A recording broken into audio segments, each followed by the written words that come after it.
Okay, so the other day we had the undercard announced for Dmitry Bivol or Beterbiev. Now, that undercard, so a lot of people have been saying that, and they're right, it's not a bad undercard, it's not terrible by any stretch.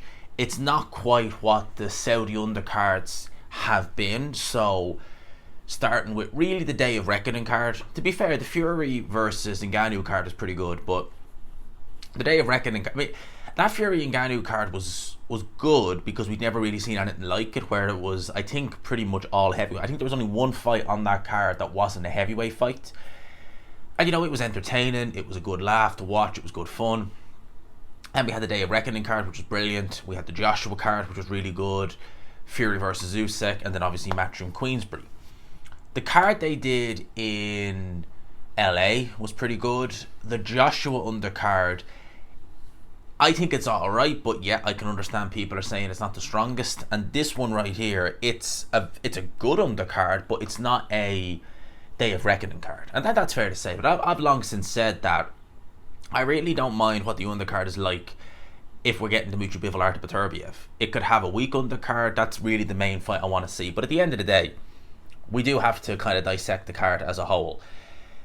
And I think the worry I have is, now I'm looking at it on BoxRec here, and obviously BoxRec, it's going to be rated a little bit different. There are times in BoxRec, I mean, if you look at Fury and Ngannou, I think that although that went on last, on BoxRec they had that like in the mid tier, like in the middle of the card. So their undercards are never quite accurate. If you go and you look at the Bivol Beterbiev undercard online and you just see the photo, basically, and I'll get it for you here. Will actually probably be easier to do it off that one. I should have really had that up beforehand. But if you look at it on here, from what I'm hearing, people are saying this is the running order, and this is a worry if this is a running order for a variety of reasons, right? So they have a kind of nothing fight. This guy called Muhammad Ali, I think is how you say his name, first. Nicholson versus Chapman, Ben Whittaker, Liam Cameron, Jay Apataya versus Jack Massey, Wadley versus Clark, then Eubank versus Sarah Metam, and Shakur Stevenson, Joe Cordina. Now, problem with that running order is, right, and I've seen Hatman talk about it amongst others, you're probably going to have a dead main event, because if Shakur Stevenson is co-main event, which I think is likelihood he may very well be, I don't see that fight going. I see that fight being just a real cagey affair, it being just Shakur Stevenson boxing for 12 rounds, and I worry, could we have a 12 round snooze fest before going into the main event? And as well as that, I would also say that all these fights, so Nicholson versus Chapman, that's got 10 round UD written all over it for the winner. I'm not saying necessarily who I think will win, because I don't know enough about Nicholson, but that's got long fight written all over it. I suspect the same with Ben Whittaker. I actually suspect it might be, because Jack Massey is tough, so I think that could go some rounds. Fabio Wadley, Fraser Clark could go the full distance again. Eubank, Sarah Metam, I don't think he has the brute force of Golovkin and Jaime Munguia to be able to take him out. He might be able to, but I doubt it, so that could go long. Essentially what I'm saying is, the two worries I have for this card, that if it's in the order they're showing it here, we could have a really dead crowd, and a lot of people complain about the shows over there, the audience not being lively enough and it being a dead atmosphere. We could have a really bad atmosphere going into the main event. Also, some of these Saudi shows, if you're talking about UK time, they could start, some of them start around about, say, 4 in the evening, UK time. And I remember when Joshua fought Ruiz, and even before that, to be fair, they did Amir Khan versus Billy Dib. And do you remember that card in Saudi Arabia? It was on Channel 5, and it was a strange card, but it was it was actually kind of enjoyable because it was just unusual, you know. It was kind of like that. But the big event that they did in Saudi Arabia, which kickstarted all this, was Joshua versus Ruiz. Now, one of the reasons why a lot of people liked that card is it wasn't a crazy stacked undercard or anything like that, but everything was done by about 9 o'clock. So the main event went on at, like, I think it was 11 or 10 p.m. Saudi time. So it meant that it was over and done with by about 9 o'clock UK time. So I remember at the time thinking, this is great. The whole card is done, and you have time to actually go out after because everything is done. So it was really, really good in that sense. The way they've been doing it with Turkey Al Sheikh, they've been going along. Like the Matchroom versus Queensberry show, I mean, that was over. It was, I think, because I did a watch along for that. I think by the time everything was done, we reviewed the fights, we did everything. You were looking at nearly 2 a.m. UK time. So God only knows what it was over in Saudi. That's becoming a bit more of an issue. That on these Riyadh season shows, and it probably is a complaint that most people have, is that the shows don't run just boom, boom, boom, boom, boom. They go so long, you're there for ages. I don't think a lot of people really care for the musical performance, because I certainly don't myself. I'm just kind of like, why are we listening to a guy for the next 15 minutes sing and no one gives a damn? I think that if they look at, say, like the UFC model, or in boxing, do you remember when they did the World Boxing Super Series, which was the kind, they called it like the Champions League of boxing and stuff. I think it was the people who were part of the Champions League were in charge of that as well. They were strict on what they did. So main event for every fight, 10:30 UK time. If it's in this side of the pond, if it's in the US, 4:30 UK time, which would be whatever time it would be in America, depending on where you are in America. But you know what I mean. They had it like, no, this is the time we're given, and this is when it happens. You get times on these Saudi shows, and you see people say like, oh, main event's going to be 10:30. It's confirmed. Everyone's confirmed that, and it's nearly midnight. Again, the main event's actually going on.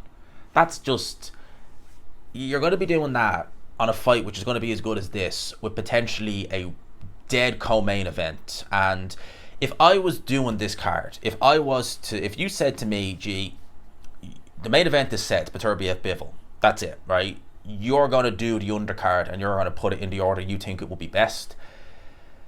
I would seriously put Nicholson versus Chapman first before anybody, because I genuinely, no disrespect to either girls, but I would say the majority are just going to be like, right, get that out of the way and get it done. I'd have that go on first. Then I'd have that Muhammad guy on second. I'd have Ben Whitaker on after.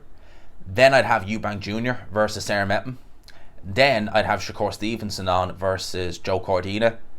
Then I'd actually have Jack Massey versus Jay Opataya. And finally I'd have, even though you're talking about putting a British title fight ahead of world title fights, at the end of the day, more people are going to be interested in Wardley versus Clark.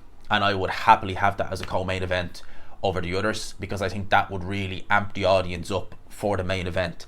I think if you do it in the order you have here, I think people are going to leave this card, or are going to watch this card and be like, all the waiting for the main event. The main event will probably live up to expectations, but the rest of the card, they'll be like, it falters.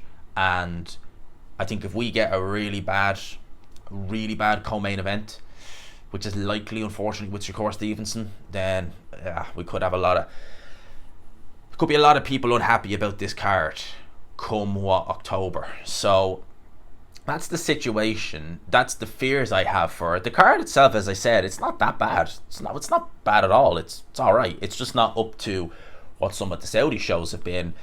But I do worry if the order they have here is the order they are doing it in, how good that would be. Because on the order they have it on BoxRec, they have Muhammad Ali first, then Ben Whitaker, then Sky Nicholson Chapman, then they have Shakur versus Cordina, then Eubank Sarah Metten, Wardley versus Clark, and Jack Massey versus Opataya.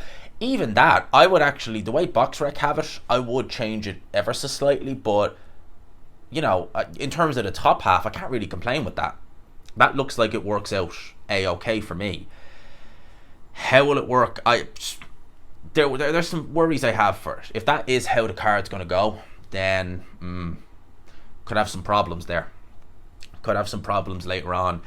And I know people complain about the atmosphere. If we're talking about a Eubank maybe points decision, 10 rounds, and we're talking about a 12-round decision for Shakur Stevenson where there's nothing really happening,